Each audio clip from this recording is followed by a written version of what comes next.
The Datalogger is a time-saving tool essential for any technician which aims at automating the process of taking measurements of several channels or frequencies at several physical points of measurement for certification of any TV signal distribution installation. We will need to choose first which frequency band we are going to take measurements over. In our case, we will select terrestrial band. In order to create a new Datalogger, we will press F3, select Datalogger, and then select New. The Datalogger wizard will pop up, guiding you through the creation of this Datalogger file. We will press F4 next. Write the Datalogger file name and press F4 next again. Select the terrestrial channel plan over which we want to take the measurements. In our case, terrestrial channel test. We will press F4 next again. If we want to take measurements on satellite channel plans as well, we will need to select them here as well. Otherwise, we just press on next again. In the following window, we can set up whether we want to capture the service list along with all the measurements for each channel tuned during the Datalogger process, and whether we want the Datalogger to pause before changing from one channel plan to another.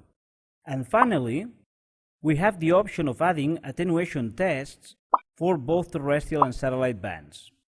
For more information on the attenuation test feature, please visit our video covering that feature.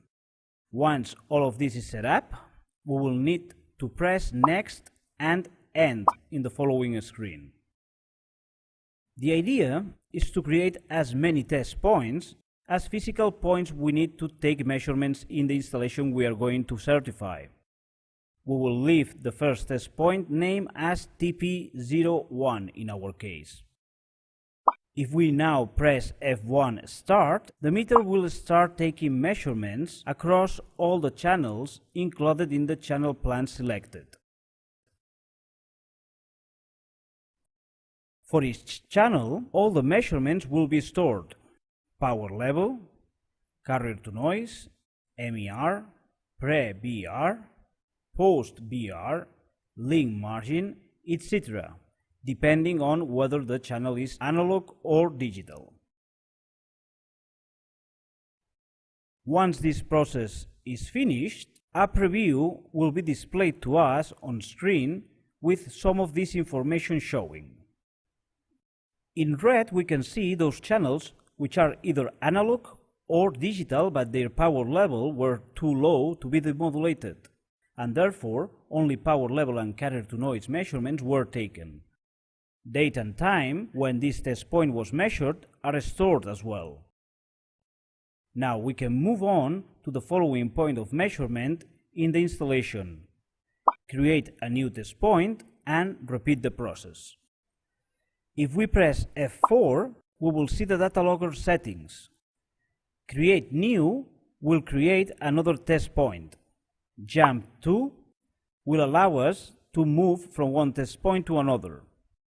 Delete Current will delete the active test point. Delete All will delete all test points within the Datalogger. Once the Datalogger process is finished, we will have at our disposal a file including all the measurements for all the channels belonging to the channel plan selected, for as many test points as needed, accompanied by the date and time when the measures were taken, all of it in an organized and neat format. You can check any previously stored Datalogger by pressing F3, selecting Datalogger, and the Datalogger file name.